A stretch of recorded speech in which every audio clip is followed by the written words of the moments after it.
Vocês assistem minha aula em 2x?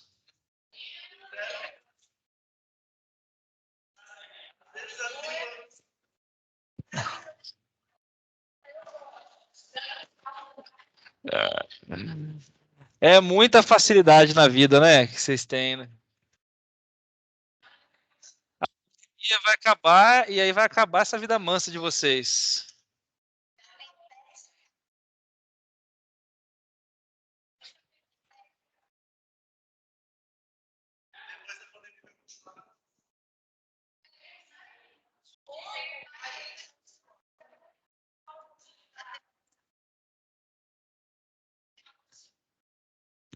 Sei, não tenho capacidade de opinar.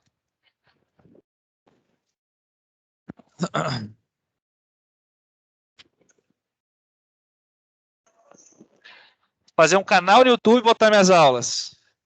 Vou pensar. Mas tem que virar blogueiro para fazer isso. Não tem esse perfil. Vamos lá, pessoal. Seguinte, eu vou revisitar alguns conceitos principais que a gente abordou na primeira aula, tá? Mas eu botei umas questõezinhas mais para poder trabalhar a cabeça de vocês. Mas aqui, como eu comentei no início da outra aula, vai ser um contínuo com relação à aterosclerose. É uma aula mais rápida, uma aula um pouco mais tranquila também. E essa revisitada que a gente vai dar nesses conceitos anteriores, eles podem até soar um pouco repetitivos para vocês, porque a gente acabou de ter, tá? Mas justamente para enfatizar aquilo que é o principal e, obviamente, vai servir mais para quem for ter essa aula na semana que vem, porque já vai estar com esse conceito menos fresco na cabeça, tá? Então, primeira questãozinha só para a gente pensar.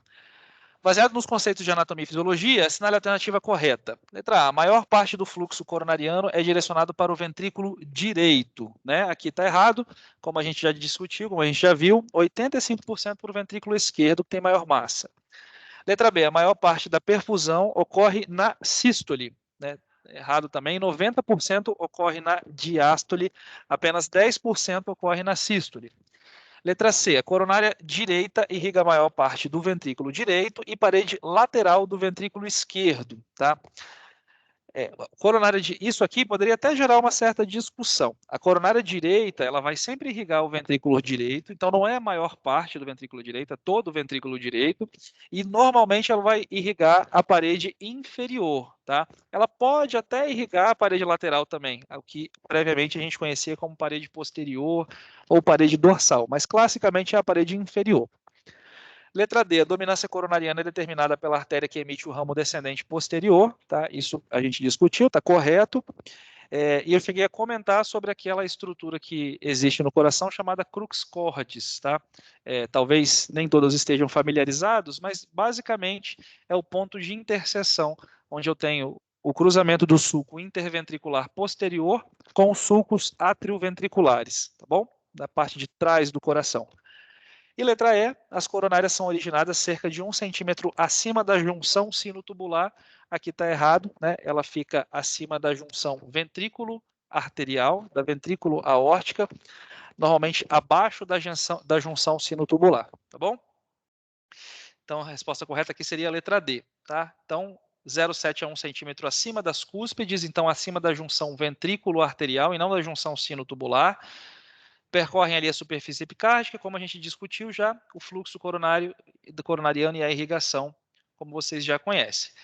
Com relação à perfusão que ocorre na diástole e na sístole, grande parte na diástole, alguém não entendeu esse conceito aqui, que ocorre por conta de diferença de pressão? Você não entendeu? Explico. Tá? Na hora da sístole, né, você tem uma maior pressão que acontece dentro do ventrículo. Tá? E isso é demonstrado por esse pico sistólico que acontece aqui, essa linha azul, né, é o pico da sístole.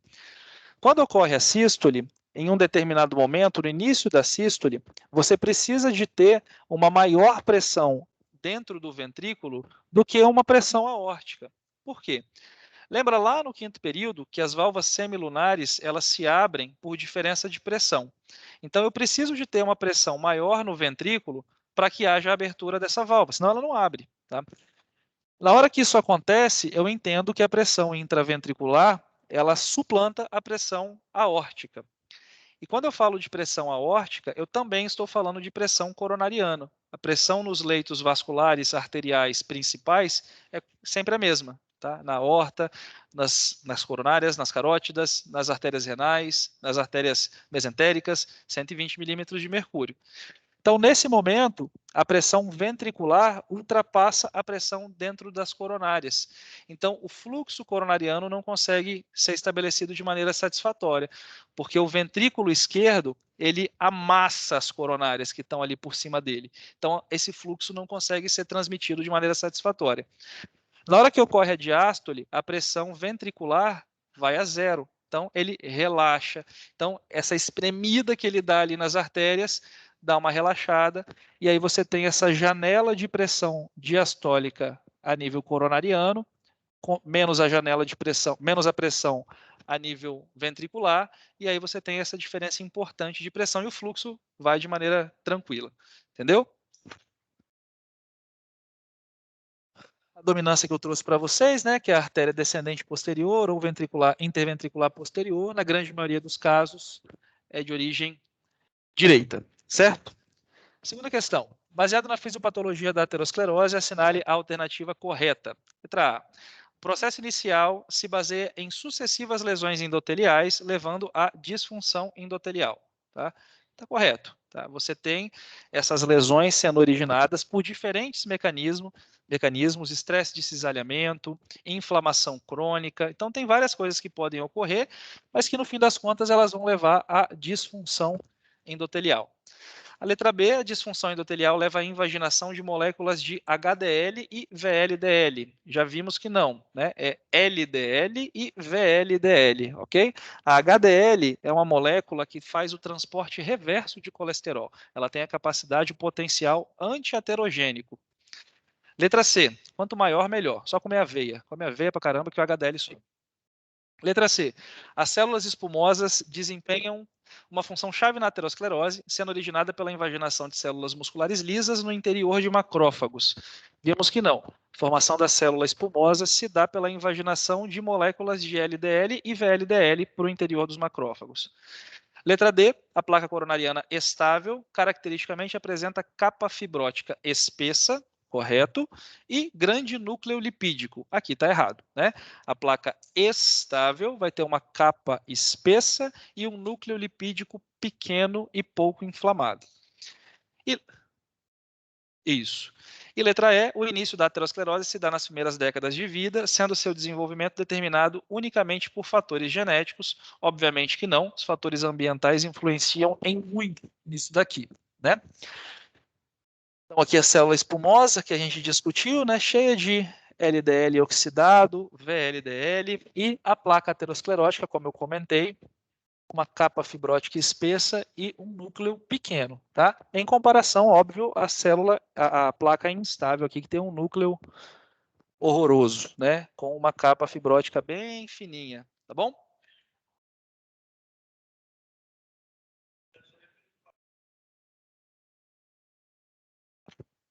Na placa estável, pode, né? Depende do tamanho da placa, tá? Depende do tamanho da placa. Você, obviamente, se você tiver uma placa maior, até do ponto de vista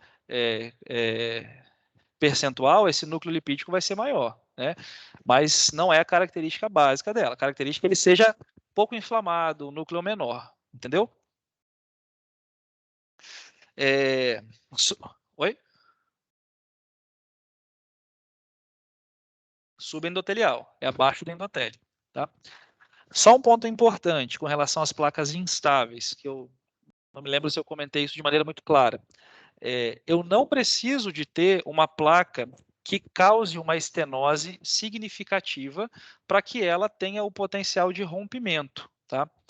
A placa estável, ela vai causar sintomas quando o paciente tem uma estenose acima de 70% a 80%, que é quando ele está naquela situação de hiperemia máxima na circulação distal, correto? Ela pode romper? Até pode, mas o seu potencial de rompimento é muito pequeno, porque ela tem uma capa bastante espessa protegendo aqui o tecido subendotelial. A placa instável, ela tem esse tecido que a protege de maneira bem discreta, então ela tem o maior potencial de rompimento, só que não necessariamente essa placa precisa ter característica obstrutiva. Ela pode ser uma placa de 30%, 40%, 20%, às vezes indetectável, só que ser uma placa instável. Tá? E a partir do momento que ela se rompe, esse trombo que é formado acima dela pode ter diferentes tamanhos, de diversos tamanhos. Tá? Então, não necessariamente eu espero que o paciente que infarte, que faça angina instável, que faça esse fenômeno de trombose sobre placa, ele tenha que ter uma obstrução antes, ele tenha que ter um sintoma antes, pode ser o primeiro sintoma dele. E isso é tão importante a ponto de que 50% dos infartos que ocorrem em placas não obstrutivas. Então, não é incomum, na verdade é muito comum, a gente pegar paciente internado que fala, pô, mas eu fui no cardiologista semana passada, eu fiz um teste ergométrico, eu fiz ecocardiograma, eu fiz isso e estava tudo normal. Como é que eu infartei agora? Por quê? Provavelmente esse paciente tinha uma placa que era instável, mas que não era hemodinamicamente significativa. Era menor que 50%, era 20%, tá bem?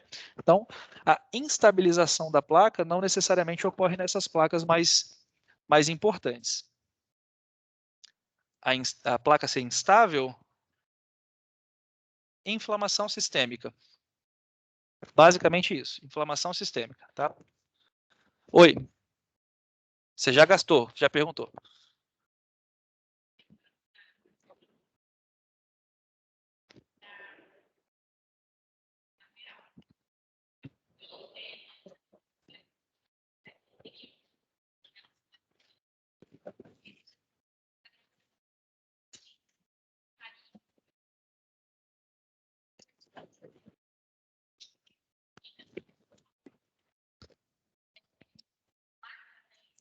A aterosclerose é um fenômeno imparável, como eu falei, né?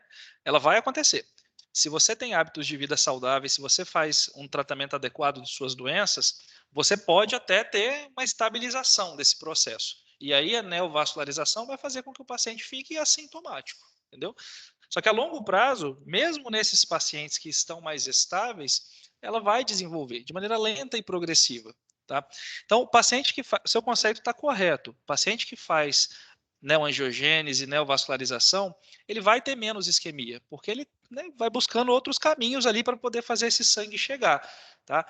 Só que isso não é capaz de salvar o paciente. Então ele nunca. Não. Tá? Esse paciente, esse processo de neoangiogênese, os novos vasos que são formados, eles são muito finos, né? Não tem uma capacidade de fazer o transporte adequado de oxigênio.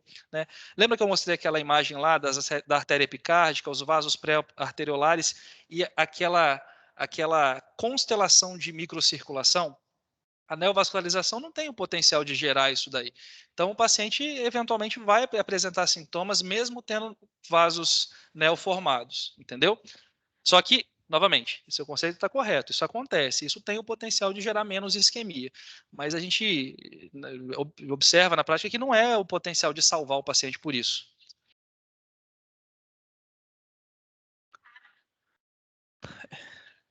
Exatamente, né?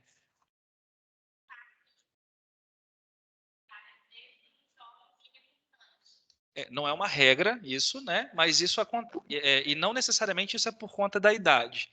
Isso é por conta do desenvolvimento da aterosclerose. Quando ela acontece de maneira muito crônica, dá tempo de você ter formação de novos vasos.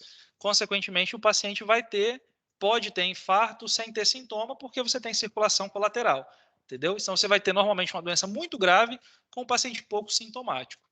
O cara, quando ele eventualmente tem uma placa instável, discreta, que nunca teve sintoma, na hora que infarta, morre, isso aconteceu justamente porque ele não deu tempo de formar novos vasos, não deu tempo dele buscar essa rede de colaterais. Entendeu?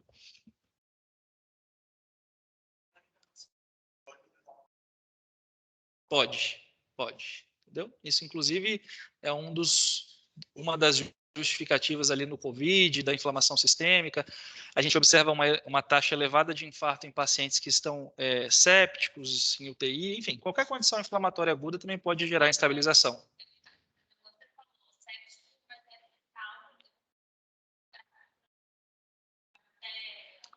A instabilização da placa é a agressão tóxica, inflamação aguda ali na hora.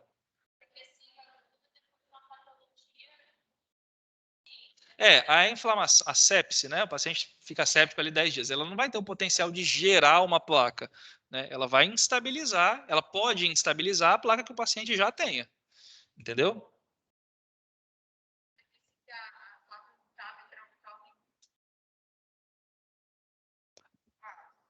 Não falei isso. Não falei que as placas instáveis, elas normalmente não obstruem. Eu falei que você pode ter fenômenos agudos em placas não obstrutivas, entendeu? Mas da mesma maneira você pode ter placas instáveis que sejam obstrutivas.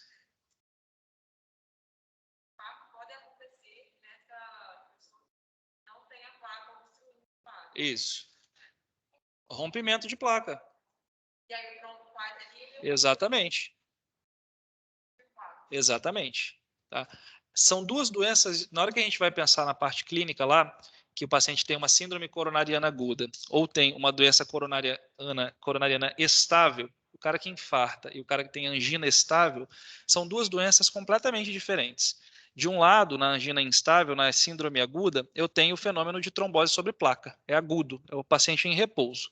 Do outro lado, eu não tenho o fenômeno de trombose sobre placa, eu tenho o processo de evolução da aterosclerose. E aí vai tendo a estenose, gerando aquele fenômeno lá de perda da reserva de fluxo coronariano.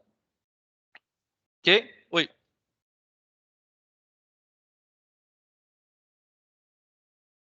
Na estável, a estável, capa espessa e núcleo pequeno, pouco inflamado. Instável, capa fina e núcleo grande e muito inflamado. Certo? Terceira questão. Opa, desculpa. Não vale mais. Paciente de 67 anos do sexo masculino, diabético, dislipidêmico e tabagista, comparece à consulta com queixa de dor torácica em peso, em região retroesternal, desencadeada no esforço, com melhora com 5 minutos de repouso. Sem irradiação, inicialmente somente aos grandes esforços e com piora progressiva no aumento aos esforços usuais. Baseado no caso, assinale a alternativa correta. Letra A. A dor torácica apresentada pelo paciente é de característica atípica. Não. Ela tem os 3 critérios para a gente considerar como típica. Uma dor torácica em peso, aperto e em queimação, na região anterior do tórax, desencadeada pelo esforço e que melhora com repouso. Podemos classificar a dor torácica como do tipo CCS2, né? Também não, tá? A gente vê que o paciente está com dispneia, está com dor aos esforços usuais, aos esforços habituais, tá? Então, CCS3. Letra C. Caso seja optado por realização de exame complementar para investigação, a angiotomografia de coronárias seria a melhor escolha. Também não, tá? Aqui no caso a gente vai escolher teste isquêmico, a gente já vai ver na sequência. Letra D, o paciente encontra-se em hiperemia máxima na microcirculação. Correto, né? É um paciente que provavelmente tem uma placa obstrutiva importante, consequentemente ele abre o mecanismo autorregulatório e mantém-se sempre em hiperemia máxima, a ponto de que qualquer esforço que ele faça, ele tem sintoma. E letra E, o mecanismo de autorregulação preserva o fluxo coronariano distal, correto, com vasoconstricção progressiva nas pequenas artérias. Tá? Nesse caso aqui do paciente, não. Né? O que o paciente faz aqui, na verdade, é vasodilatação nas pequenas artérias. Tá? Como a gente viu naquele conceito, que o paciente que tem uma estenose, né, hemodinamicamente significativa, faz essa vasodilatação para que o fluxo se mantenha constante ali pela lei de Poiseuille. Ok? Alguém fala francês? Tá bom. Só para relembrar, pessoal, um conceito que a gente teve lá no quinto período, né, do que seria a angina estável, a angina típica, que tem que preencher os 3 critérios, como eu comentei, dor ou desconforto retroesternal ou precordial, peso, aperto em queimação, que pode irradiar ou não, desencadeada por esforço e estresse, melhora com repouso ou uso do nitrato. Tá? E a classificação da angina, que é dada pela Sociedade Canadense de Cardiologia, CSS 1, 2, 3 e 4, que guarda relação bem próxima com a New York Heart Association, que é a classificação de dispneia. Tá bom? Entrando no conceito aí da doença coronariana estável, tá? Na investigação da doença coronariana estável. e eu já falei, mas vou enfatizar. Aqui a gente vai estar lidando com duas doenças distintas, e eu estou falando com vocês de doença estável, placa estável, tá? Quando a gente vai falar de investigação dessa doença coronariana, eu tenho que lembrar de um conceito chamado probabilidade pré-teste, tá? O que é a probabilidade pré-teste? O nome já diz, é a probabilidade que o paciente tem de apresentar aquela doença que eu estou investigando, baseado na apresentação clínica que ela tem, tá? Como que funciona isso? Por exemplo, eu tenho um paciente de 75 anos, diabético, hipertenso e tabagista, que tem uma dor torácica típica. A probabilidade pré-teste desse paciente é muito alta. A chance dele ter doença coronariana, de fato, é muito alta. Tá? Na outra ponta, eu tenho, por exemplo, um homem de 25 anos de idade, de 30 anos de idade, sem qualquer fator de risco, que não fuma, que faz atividade física adequada e que tem uma dor no peito depois que ele brigou com o irmão dele. Tá? Eu tenho certeza que isso é uma dor torácica de característica não anginosa. A probabilidade pré-teste dele é baixa. Tá? E existe esta tabela, que é uma tabela que foi baseada numa classificação que existe há muitos anos na cardiologia, que é a classificação de Diamond-Forrester, que traz esta probabilidade pré-teste de acordo com o sexo, a idade e a característica da dor. Então, com essas três informações, eu consigo dizer, em termos percentuais, qual que é a probabilidade desse paciente estar apresentando uma dor torácica de etiologia isquêmica ou não. Tá? Na classificação tradicional, que é a classificação de Diamond-Forrester, não existe a implementação de fatores de risco e estilo de vida. O que a gente tem, basicamente, é sexo, idade e característica da dor. A própria diretriz europeia de cardiologia, a própria diretriz europeia de cardiologia, ela classifica que você, a partir daqui, tem que levar em consideração os fatores que o paciente tem que podem aumentar ou diminuir a probabilidade. Tá? Então, se eu pego um paciente, por exemplo, uma mulher de 50 anos que tem uma angina típica. Então, se eu pego uma mulher de 39 anos com uma angina típica, tá? A probabilidade dela ter doença coronariana, se eu for olhar de maneira crua por essa classificação, é de 5%. Tá? Só que eu não sou um médico que vai fazer uma medicina mecanicista. Tá? Eu tenho que olhar, eu tenho que basear isso daí em conceitos que podem aumentar ou diminuir a probabilidade de fato dessa paciente ter doença coronariana. Então, se você, com 39 anos, vem ao meu consultório falando que está sentindo uma angina típica, com 39, eu falo, pô, mas 39 anos não deve ser, né? Só que aí você me fala, não, olha, mas eu tenho diabetes tipo 1, eu fumo desde os 5 anos de idade, a minha família toda tem hipercolesterolemia familiar. Eu falo, olha, então realmente aí a gente já, né, tem que mudar completamente o pensamento. Da mesma maneira, eu posso ter a outra ponta em que, se eu for olhar aquela tabela de maneira crua, eu tenho a probabilidade de DAC que pode ser alta, só que se é um paciente que tem hábitos saudáveis, é magro, faz atividade física, não tem doença nenhuma, essa probabilidade ela é menor, tá bem? Entra a hereditariedade, sendo um fator de risco clássico, como a gente já viu, tá? E qual que é a importância da gente entender isso daqui? É a importância da gente saber qual o exame que você vai solicitar para investigar adequadamente esse paciente. Então, eu trouxe no primeiro exemplo um paciente que tem 70 e tantos anos, hipertenso, diabético, etc. e tal, com uma angina típica. Eu tenho certeza que esse paciente tem doença coronariana, tá? Todas as informações que ele me traz me dão certeza de doença. Ele tem um eletro alterado, tá cheio de coisa. Tá? Aí esse paciente vem no meu consultório e eu falo, puta, eu estou na dúvida ainda, acho que eu vou pedir um teste ergométrico para ele, para investigar. Tá? Ele vai lá e faz o teste ergométrico e o teste ergométrico vem negativo. Eu dou 2 tapinhas nas costas dele e falo, não, tá tudo bem, vai embora, pode ir para casa. Aí amanhã ele morre, né? Na outra ponta, né, eu tenho uma paciente de 39 anos, sem doença nenhuma, que tem uma probabilidade baixíssima de doença coronariana, só que eu falo, mas eu não, né, pulgo atrás da orelha, isso é muito, né, excesso de exame que a gente pede, falo, vou fazer aqui um teste de esteira. Aí você faz um teste ergométrico, esse teste ergométrico tem uma incidência de em torno de 20% de falso positivo, tá? Principalmente em mulher jovem. Aí vem alterado, você fala, puta, o teste ergométrico está alterado. Aí você fala com a mulher, olha, você está sentindo uma dorzinha no peito? Não estava achando que era nada não, mas seu teste veio normal, pode ficar tranquila, não é nada não, vai para casa. Dá certo? Você acha que dá certo? Você ia aceitar se o médico falasse isso com você? Óbvio que não, né? Seu exame está alterado, então você buscou o problema. Aí você vai ter que investigar. Você faz uma angiotomografia, você faz um cateterismo, né? Aí depois do cateterismo você usa contraste, você tem só um rim, você faz lesão renal aguda, acaba evoluindo para diálise, tem que passar um catéter central, vai para UTI, faz infecção de corrente sanguínea e morre. Marca-passo passou aí no meio, né? Certo? Óbvio, né? Estou dando um exemplo completamente esdrúxulo, tal. Mas eu não duvido que isso aconteça, tá? Acontece, óbvio que acontece, tá? Óbvio que não a chegar nesse ponto, né? Mas excesso de exames que não têm utilidade, é óbvio que acontece. Então, esse conceito é o conceito básico para a gente entender a importância da avaliação da probabilidade pré-teste. Porque nesse primeiro paciente, em que eu não tenho dúvida que ele tem doença coronariana, eu já vou partir para o exame que vai me mostrar como é que está a doença coronariana dele. Eu já vou fazer cateterismo nele logo. Eu sei que ele tem, ele já está me falando que ele tem, tá? Do outro lado, eu tenho certeza que ele não tem. Então, o que eu vou fazer para esse paciente é dar um ansiolítico e mandar para casa, entendeu? Faz um eletro ali e acabou. Você não tem que fazer excesso de exames, tá? Então, muito baixo, você não precisa de fazer exame complementar.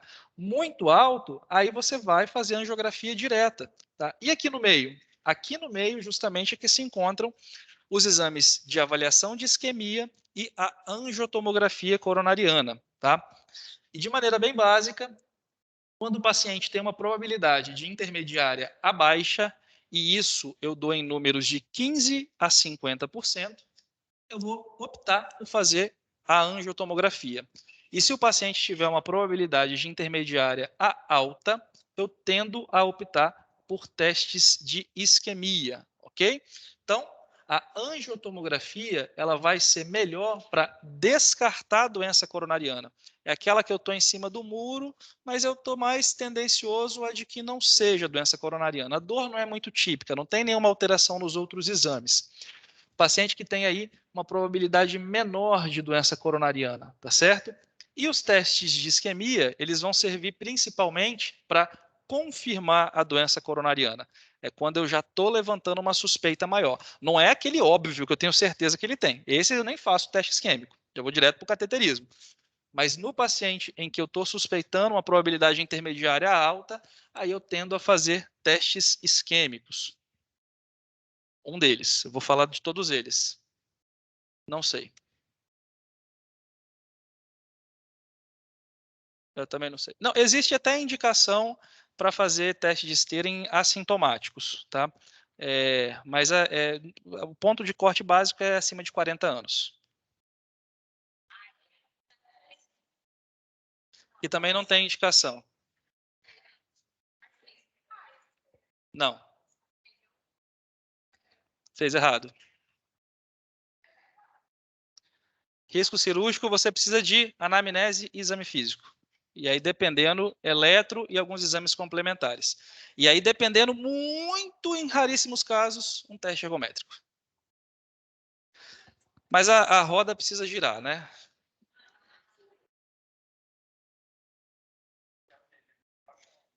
Você o quê? Esse paciente ele já é de maior risco coronariano, tá? Então, normalmente a gente opta por testes isquêmicos. Até está aqui, ó, na doença a angiotomografia, a gente tende a fazer naqueles pacientes que nunca tiveram diagnóstico de doença coronariana. Se ele já tem, DAC conhecida, teste isquêmico. Ok? Então, aqui da dor torácica, como eu já comentei, né? Angina estável, angina instável, tudo o que vocês já conhecem.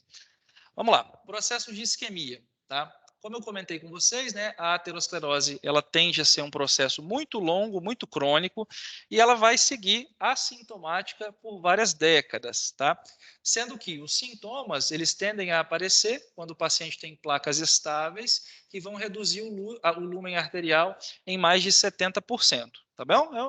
Isso é muito variável, tá? Tem pacientes que é a partir de 50% já tem sintoma, 60%, um só com 80%. Na média, normalmente, 70% a gente pode utilizar como ponto de corte, tá certo? Para fazer a avaliação da coronariografia, a gente vai ter essas duas modalidades de exame que eu já comentei com vocês. O final seria a prova anatômica, exame anatômico, e aqui nós vamos ter a tomografia coronariana e o cateterismo, tá? Ver a anatomia dentro da artéria. Só que eu não consigo determinar se tem isquemia, certo? Enquanto que os exames que avaliam isquemia são todos esses que estão citados aqui, tá? A ressonância, a cintilografia, o eco com estresse, o teste ergométrico, cada um deles avaliando um ponto específico da cascata isquêmica.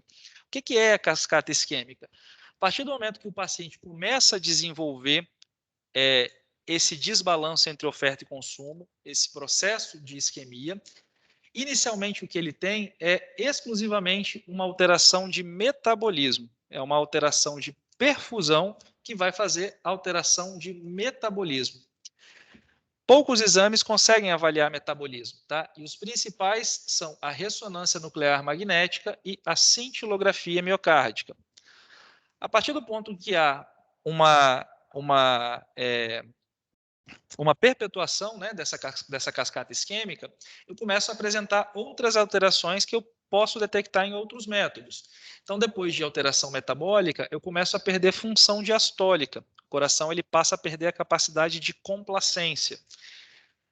Posteriormente, eu posso ter déficit de contratilidade. O ventrículo esquerdo começa a perder força contrátil, começa a ter disfunção ventricular. Posteriormente, eu vou apresentar alterações elétricas basais. Com o paciente em repouso, ele já pode ter alteração elétrica. Em última instância, sintoma, tá? Então, quando o paciente se apresenta com sintoma para mim, eu já entendo que ele tem essa cascata isquêmica acontecendo há muito tempo. Tá? E isso aqui mostra para a gente, inclusive, a importância de fazer exames de maneira, não exames, né, mas fazer avaliações clínicas de maneira rotineira para realização de exames complementares, mesmo no paciente assintomático. Então, você perguntou, mas eu já fiz diversos testes ergométricos, né? Por que eu fiz? Eventualmente, a gente precisa fazer, mesmo no paciente assintomático. Eu não vou esperar que o paciente desenvolva sintoma. O que eu quero é detectar isso, o que eu quero é detectar alguma alteração que aconteça antes do desenvolvimento do sintoma. Tá? Mas, novamente, de maneira geral, esse ponto de corte é em 40 anos. Então, não é todo mundo, pelo contrário.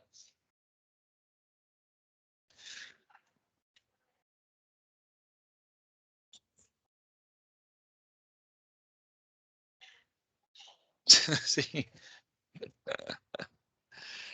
Abaixo de 40 anos, assintomática, a chance de ter doença coronariana significativa é praticamente nula, né?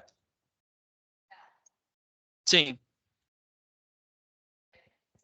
Não, ali é no paciente sintomático. Ali é outra coisa, tá? O que é o quê?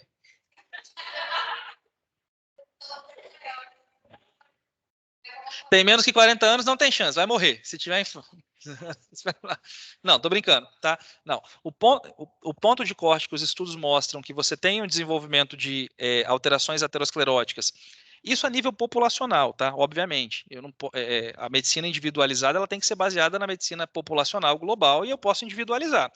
Só que assim, em termos gerais, abaixo de 40 anos, eu não vou ter doença coronariana hemodinamicamente significativa. Tá? Eventualmente, tem paciente que fica internado lá infartado com 38 anos, com 33 anos. Teve um cara de 33 anos esses dias. Mas assim, é um paciente que tem vários outros comemorativos que levaram até ali. É um diabético tipo 1, é um hipercolesterolemia familiar, é um tabagismo muito grave. Então, eu tenho que ter alguma coisa para... Senão, eu vou fazer... Não, vamos pegar todo mundo aqui e vamos fazer um teste de esteira. Para quê? Entendeu? O máximo que eu vou conseguir é fazer iatrogenia, porque pode ser que nessa população da Unesc inteira eu pegue uma ou duas pessoas de 35, de 33 que têm doença, mas eu tenho certeza que eu vou pegar uns 200 que não tem nada, mas vão vir com o exame alterado, entendeu? Então a gente tem que saber selecionar isso daí. São possibilidades de serem feitas. a depender aqui, na verdade, assim, novamente, quando o paciente, a gente está falando de angina estável, quando o paciente se apresenta com sintoma, eu entendo que esse processo todo aqui já aconteceu. Então, normalmente, ele vai ter alteração em todos os exames isquêmicos, normalmente, tá? Então, falando individualmente sobre cada um deles. Primeiro, a ressonância nuclear magnética, tá? É o método padrão ouro aí para avaliação de isquemia. Então, na verdade, quando a gente fala de praticamente todas as doenças miocárdicas, quando a gente fala de padrão ouro, a gente sempre vai estar falando da ressonância.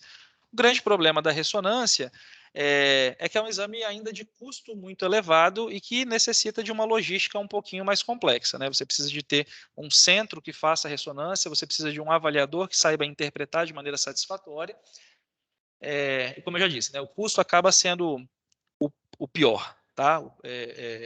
Um exame de ressonância magnética cardíaca com pesquisa de isquemia gira na faixa dos R$ 2.500, tá? Isso para a população, 99% da população do Brasil é dinheiro de um mês inteiro. Então, é praticamente inviável e o SUS não fornece, tá? Mas é o método padrão ouro e é importante de vocês conhecerem, tá certo? Então, tem diversas funções, inclusive detecção e quantificação de isquemia, quando é feita a ressonância de estresse, tá? Diversas vantagens, né? Um exame de alta resolução, tem pouca dependência do operador, o operador basicamente vai fazer a interpretação, é um exame não invasivo, tá? Usa um contraste que não tem ação radioativa, não tem ação ionizante, e é um exame que tem essa característica bastante interessante, é o único exame que tem isso, que é o aspecto de ser one-stop shop. O que significa isso? Em um único exame, eu consigo ver função ventricular de maneira otimizada, como padrão ouro, avaliação de isquemia, avaliação de viabilidade, avaliação estrutural do coração de maneira geral e mais aprofundada possível. Tá? Então, é o melhor exame, teoricamente, a se fazer, realmente é o padrão ouro. Tá? É um exame bonito, como vocês podem ver. A gente vê o coração de diferentes lados, em diferentes cortes, sincronizado com o eletro, então a gente vê a contração e a dilatação ventricular, então consegue avaliar tudo no coração, praticamente. Tá? Em termos de isquemia, ele vai avaliar a perfusão miocárdica, vai avaliar aquela alteração metabólica que acontece lá no início. Tá? É preciso que seja feita a infusão de um contraste chamado gadolínio, tá? Que não tem um potencial de gerar disfunção renal, ao contrário dos contrastes que são feitos com tomografia, só que é contraindicado em pacientes que têm clearance de creatinina abaixo de 30, tá certo? Feita a infusão do contraste, você vai ter a passagem do contraste ali no miocárdio e vai mudar a imagem que a gente vai ver, como eu vou mostrar para vocês, tá certo?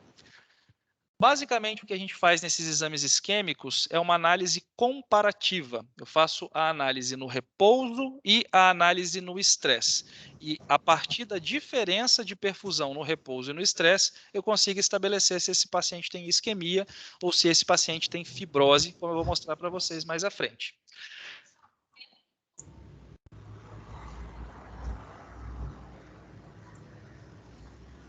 Não, abaixo de 30 você não pode fazer a ressonância, tá? Fugiu o nome. Nefroesclerose sistêmica é o nome da doença que o gadolínio. Tomografia. Tá? Gadolínio é outra coisa, não tem nada a ver com o contraste da tomografia. Tá? O que é ressonância? Quando o paciente tem clínica menor do que 30, existe essa doença que é a nefroesclerose sistêmica, que o gadolínio tem a capacidade de causar esclerose em todos os vasos da periferia. Então, o paciente morre, por isso que não pode fazer abaixo de 30, em clínica abaixo de 30, tá? Então, isso aqui é uma imagem após a injeção do gadolínio, que vocês observem que nesses cortes aqui de cima, existe uma falha de perfusão em um ponto específico aqui na parede septal. Tá vendo? Tá mais pretinho. Aqui na porção medial talvez seja melhor para ver, ó, mais pretinho, em comparação ao restante do miocárdio. Tá? Você pode colocar a cor que você quiser, aqui está azulzinho, pode colocar branco, preto.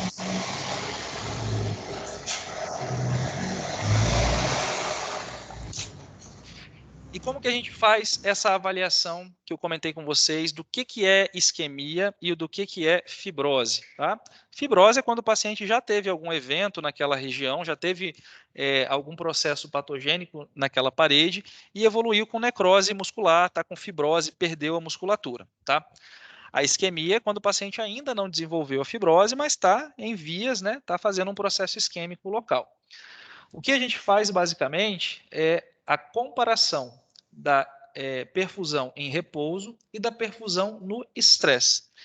Então, observem aqui, tá? Vamos pegar as porções basais. A gente observa que no estresse, o paciente tem uma falha de perfusão, tá? Aqui nessa parede, tá? Que é a região inferior basal e na inferoceptal basal. Mas eu também observo uma falha de perfusão aqui no repouso. Tá? Até um pouquinho menos intensa do que no estresse, mas existe tanto a falha de perfusão aqui quanto aqui. Ou seja, eu tenho um déficit perfusional tanto no repouso quanto no estresse. Isso significa que o paciente tem morte celular, o paciente tem fibrose. A perfusão ela não ocorre nem no estresse e nem no repouso, ok? E a isquemia, como é que a gente avalia? Justamente quando o paciente apresenta uma diferença entre o repouso e o estresse. Agora, observem aqui nesse corte medial e no corte apical, na parede inferior, na parede inferolateral, anterolateral. A gente tem um déficit perfusional importante aqui no estresse, enquanto que no repouso parece que não tem nada. Da mesma maneira, aqui a gente tem um déficit perfusional na parede lateral e na parede inferior, na porção apical, e no repouso está normal. Tá? Ou seja, eu tenho uma perfusão normal nessas regiões no repouso, enquanto que no estresse eu tive um déficit perfusional. E o que é isso aqui? Isquemia. Tá certo? Então, déficit perfusional mantido no repouso e no estresse é igual a fibrose. Déficit perfusional transitório presente no estresse e ausente no repouso é igual a isquemia. Ok?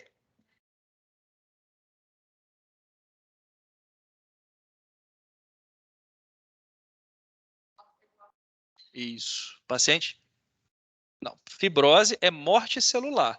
Então, você tem falha perfusional porque nessa região o contraste ele não é absorvido. Né? Não tem célula, está morto. Mesmo paciente em porções diferentes do ventrículo. Aqui ele está fibrosado na base, né? E aqui está isquemiando. Tá? E aí, normalmente, quando vem o laudo, ó, vem todas as regiões e aí vem dizendo, né? Paciente com fibrose, paciente com isquemia, tudo direitinho, tá certo? E qual é o padrão que normalmente o paciente apresenta? Como eu falei com vocês, a ressonância é o exame padrão ouro para diversas doenças. Então, ela vai trazer alterações diferentes que podem acontecer a depender da doença do paciente. Quando a gente fala de isquemia, de fibrose, de doença coronariana, normalmente essa apresentação ela vai obedecer à perfusão normal que ocorre, né? Então, de maneira natural, a gente tem as artérias epicárdicas que percorrem ali a superfície do coração e elas vão emitir lá os vasos pré-arteriolares, os capilares, a microcirculação, que vai de cima para baixo, né? Do epicárdio para o miocárdio e a pontinha fica lá no endocárdio. Então, ela perfura o endocárdio de cima para baixo. Então, se eu pensar num processo natural de isquemia, qual que é a primeira porção que tende a sofrer? É aquela que está mais distante na circulação.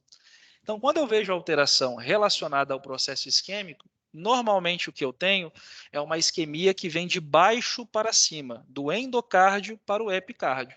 Então, eu posso ter uma isquemia só subendocárdica, ou pegando miocárdio e endocárdio, ou transmural. Se for uma isquemia mais intensa, aí pega todas as camadas, fazendo a isquemia transmural. E outro ponto importante é que essa isquemia sempre vai obedecer à parede, tá?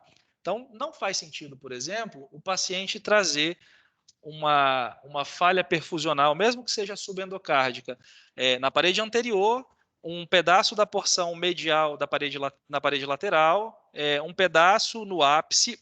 Não existe correlação entre essas paredes, né? Quando eu digo que o paciente tem isquemia, eu estou dizendo que ele tem falha perfusional relacionada a alguma coronária. E essa coronária ela percorre um trajeto que a gente já conhece. Então, você precisa de ter, além desse padrão de endo para epicárdico, obedecer os critérios básicos ali relacionados às posições das artérias, tá certo? Então, como eu comentei com vocês, né, esse realce, a gente chama isso de realce quando tem essa alteração. Esse realce, quando é sugestivo de etiologia isquêmica, vai respeitar a progressão endoepicárdica em algum território coronariano que seja conhecido. Não faz sentido, às vezes, ter um pouquinho aqui, um pouquinho aqui, um pouco aqui. Falei, isso não tem nada a ver com coronária. Está totalmente desconexo, né, difuso. Ok? Ó. Aqui também mostrando que a gente tem um realce no endocárdio, né? Observa, no endocárdio, talvez pegando uma parte do miocárdio também. Então, isso é o padrão. Então, falando de doença coronariana, o infarto, a isquemia, quando é subendocárdica, tem a ver com o transmural, sempre respeitando essa progressão. Tá? Todos os outros que podem acontecer, você pega só epicárdio, você pega só o miocárdio, se não obedece parede, aí não tem nada a ver com doença coronariana, ok? Seguindo, cintilografia. Tá? A cintilografia é um exame também que faz a avaliação de perfusão, tá? Lá nas fases iniciais da cascata isquêmica, e que avalia também a isquemia. Tá? A cintilografia, ela se vale da presença da radiação nuclear. Eu injeto partículas nucleares no paciente, a depender da estrutura que eu quero estudar, eu injeto radiação, partículas específicas que vão se ligar a órgãos específicos, e essas partículas elas são captadas por esses órgãos e vão emitir uma radiação. Tá? Então, quando eu faço cintilografia no paciente, eu faço com que esse paciente seja um Chernobyl, mas rapidinho.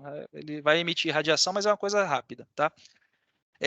E aí eu boto esse paciente lá no captador e ele vai conseguir formar as imagens a depender de onde tem a emissão de radiação, ok? Na sequência da cascata isquêmica, a cintilografia está lá no início. Ela vê alteração de metabolismo também, de perfusão, tá? Um ponto importante que muita gente às vezes confunde é que a medicina nuclear ela faz avaliação de funcionalidade. Aqui no caso do coração, ela avalia a perfusão, tá? E ela não avalia a anatomia, diferentemente da ressonância, que além de ver função, também vê anatomia, tá? Então, só para demonstrar para vocês, né, aqui a gente tem todos os radiofármacos que podem ser injetados no paciente, a depender, está meio ruim de ver, né, mas só para exemplificar mesmo, que tem radiofármacos específicos para cada órgão que eu queira estudar, e aí você injeta isso no paciente, bota o paciente lá para poder fazer a captação das imagens e consegue ter estas belas imagens de cintilografia, tá? Que são muito semelhantes à ressonância. Então, eu faço cortes transversais, faço cortes longitudinais e faço cortes coronais para que eu consiga estabelecer todos os segmentos coronarianos e da mesma maneira que eu faço com a ressonância, faço avaliação na situação de repouso e estresse, ok? Então, aqui eu tenho os cortes transversais em repouso e os cortes no estresse. E o que eu faço basicamente é um estudo comparativo entre um e outro. Da mesma maneira que um corte longitudinal em repouso e em estresse. E aqui embaixo, corte coronal em repouso e em estresse, tá? Você está antecedendo já várias vezes o que eu ia falar, né?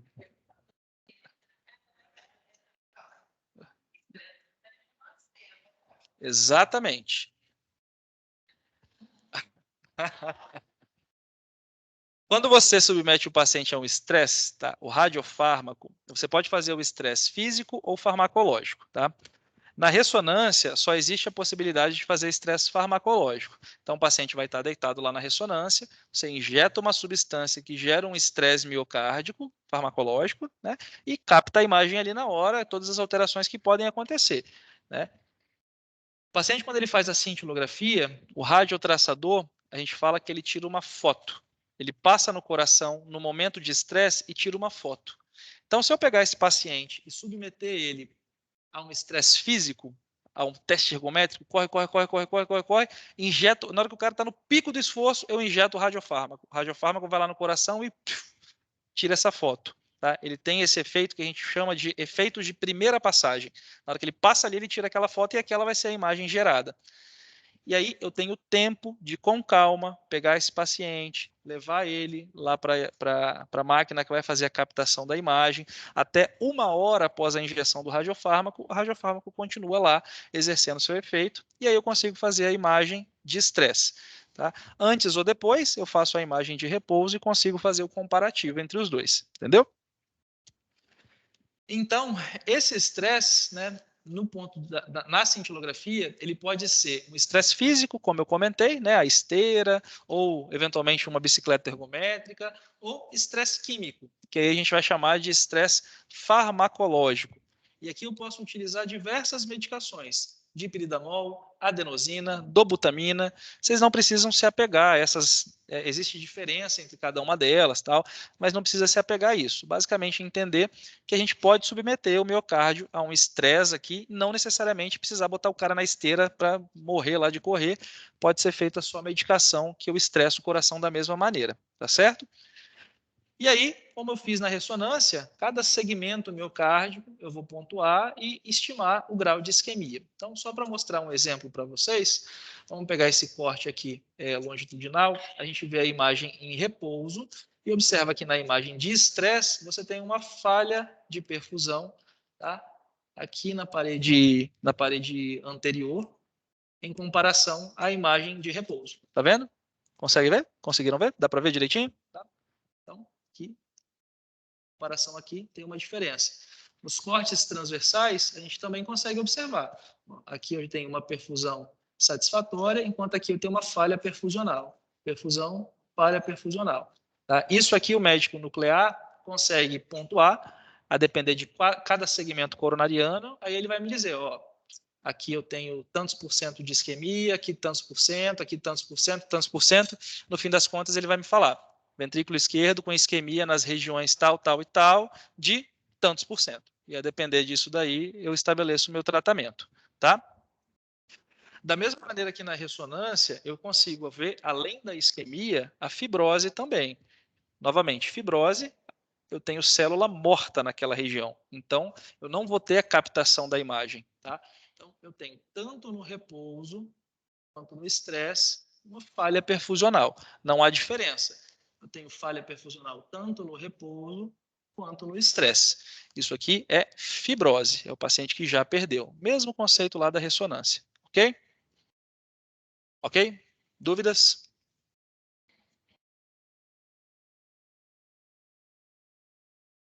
Isquemia.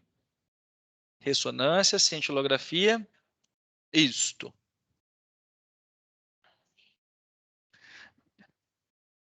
Normalmente, quando eu faço a investigação com esses exames, o paciente já está sintomático. Tá? Eu estou basicamente aqui mostrando para vocês qual que é cada exame. Quando a gente vai escolher um ou outro, foi aquilo que eu falei lá no início. Né? Paciente com a probabilidade pré-teste muito baixa, intermediária, intermediária baixa, paciente com probabilidade pré-teste mais baixa. Lembra? Quando eu quero descartar a isquemia, normalmente eu vou usar angiotomografia. Quando eu quero confirmar a isquemia, normalmente eu vou utilizar teste isquêmico. Lembra disso ou não?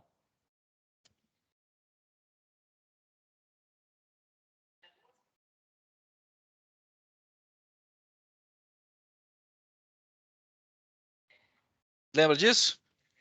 Então, o que está escrito aqui embaixo? Probabilidade clínica de doença obstrutiva, de doença coronariana obstrutiva. Tá? Se o paciente tem uma probabilidade muito baixa, normalmente eu não vou utilizar nenhum exame. Se o paciente tem uma probabilidade, que é aquele que eu comentei, do paciente que não tem fator de risco jovem. Se o paciente tem uma probabilidade muito alta, eu já parto para o cateterismo, né? Que é aquele paciente que eu tenho certeza que ele tem doença coronariana. Em níveis intermediários, eu vou poder utilizar tanto a angiotomografia quanto testes isquêmicos, que são esses que eu estou citando. O teste isquêmico naquele paciente que tem uma probabilidade intermediária alta e o teste anatômico, né, que seria a angiotomografia, no paciente que tem uma probabilidade intermediária baixa. Perfeito? Certo? Certo?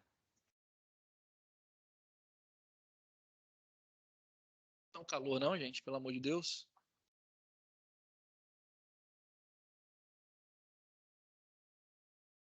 Opa, vamos embora.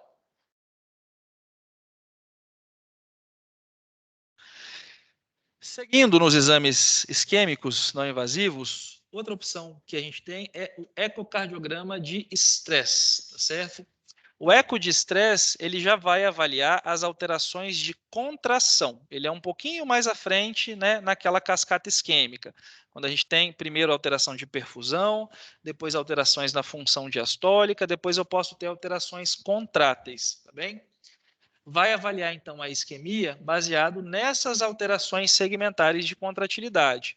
Então, é o mesmo conceito dos outros. Faz-se o eco de repouso, vê lá o que o coração tem, está batendo direitinho, não está, e submete esse paciente a um estresse. Seja ele um estresse físico, com uma bicicleta ergométrica, por exemplo, ou um estresse farmacológico, com uma medicação que vai acelerar o coração, vai aumentar a contratilidade, uma dobutamina. E aí, na hora do estresse, eu observo se esse paciente vai evoluir com alguma alteração contrátil, e aí faço a comparação das imagens, tá bom? Então, mesma coisa, basicamente um comparativo entre as duas imagens, tá? Vou conseguir ver isquemia e fibrose também. A isquemia eu vejo quando eu tenho alteração de contratilidade no estresse, mas não no repouso. Igual na cintilografia, igual na ressonância. E a fibrose eu vejo quando eu tenho alteração de contratilidade, tanto no estresse quanto no repouso. Certo?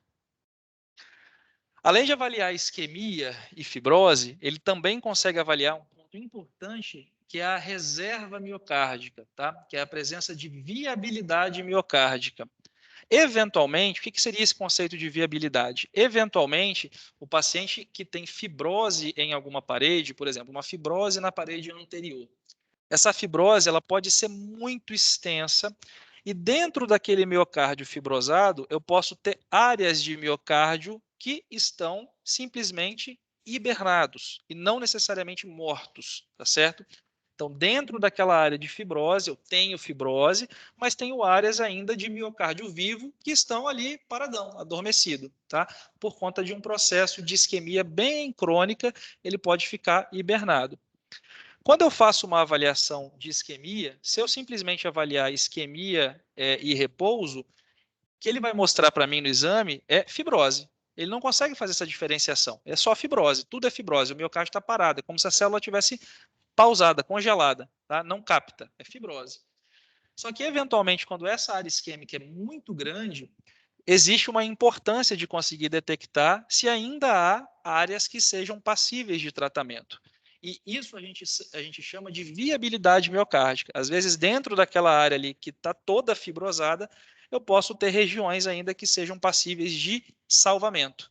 E eu faço isso avaliando a viabilidade miocárdica, tá certo? A reserva miocárdica.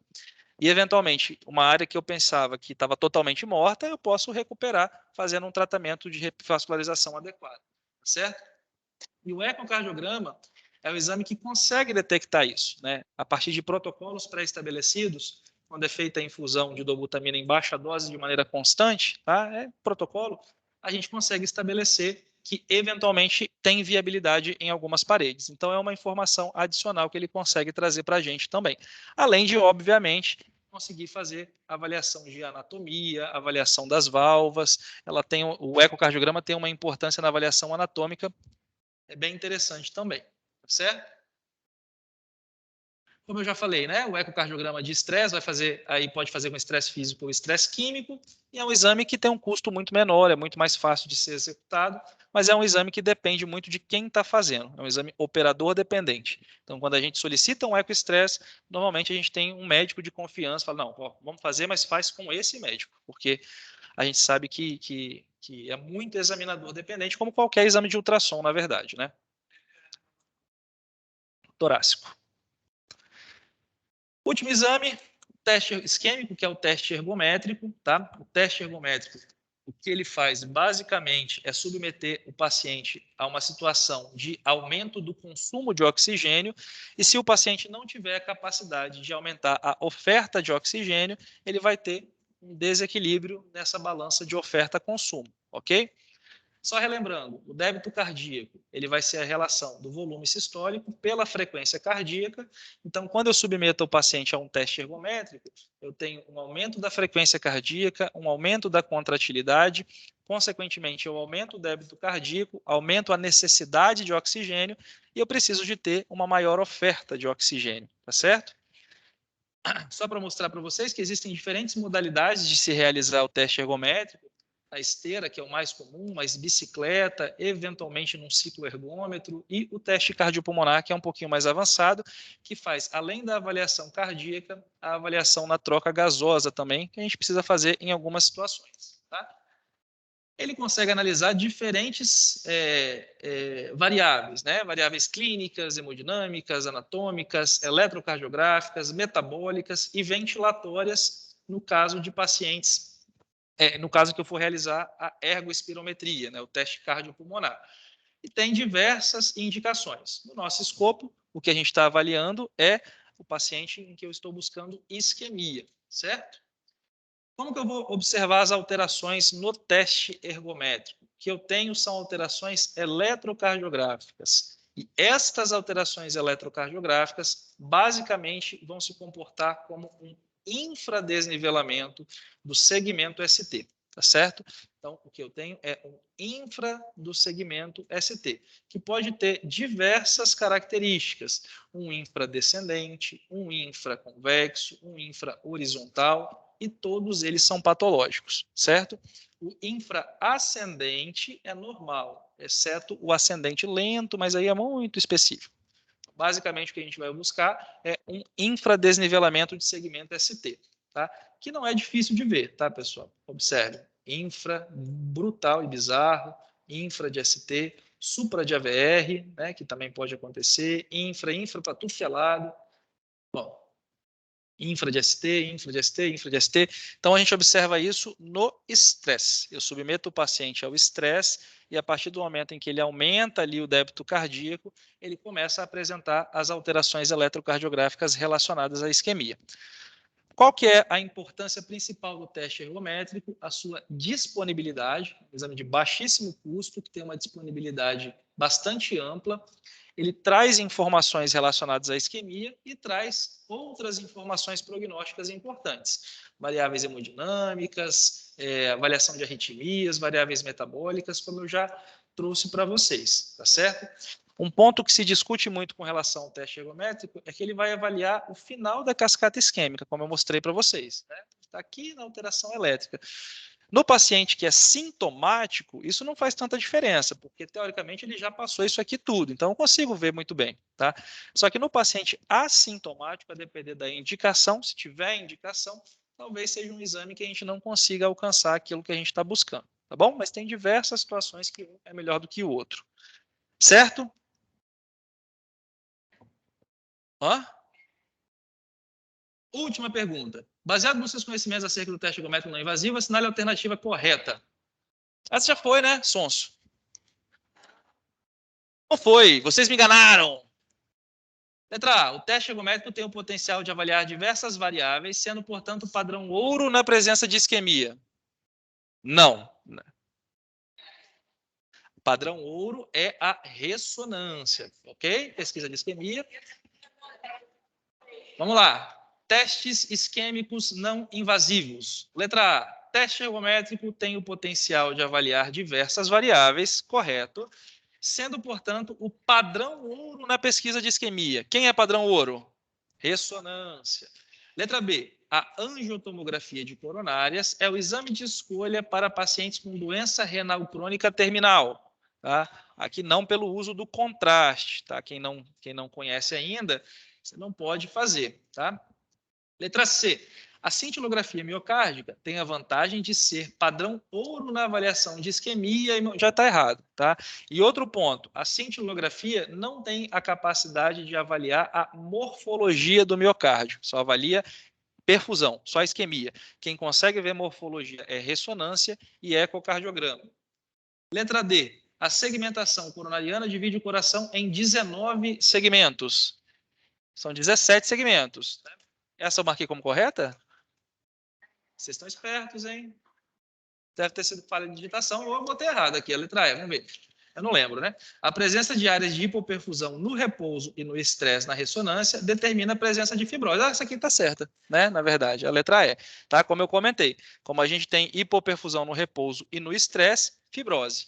Hipoperfusão somente no estresse, isquemia, tá? Então, resposta correta, letra E de escola.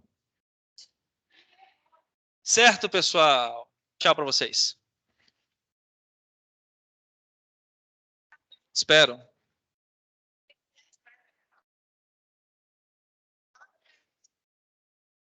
Mando.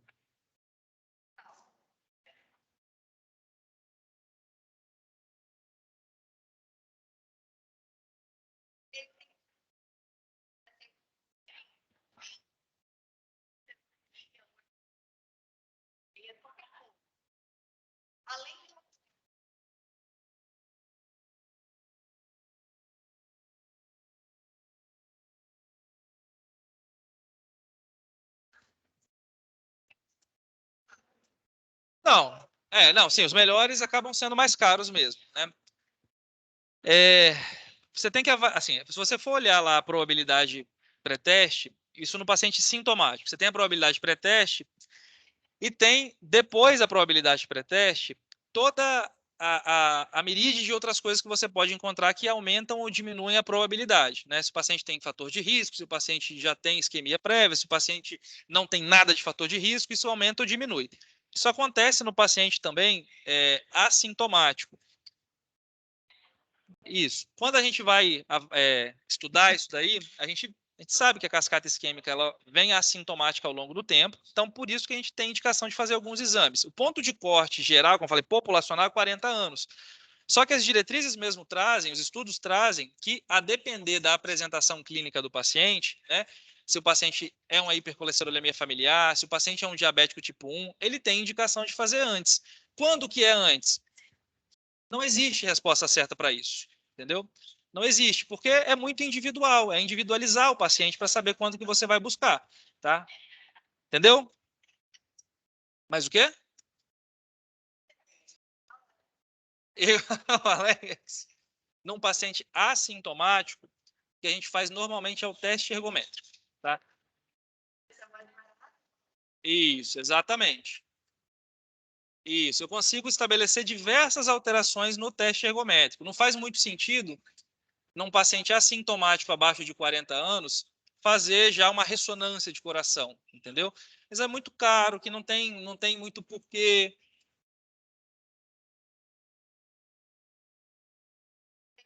Ambos avaliam a perfusão, mas a ressonância ela consegue ver melhor isso daí e ela consegue avaliar outras variáveis, entendeu?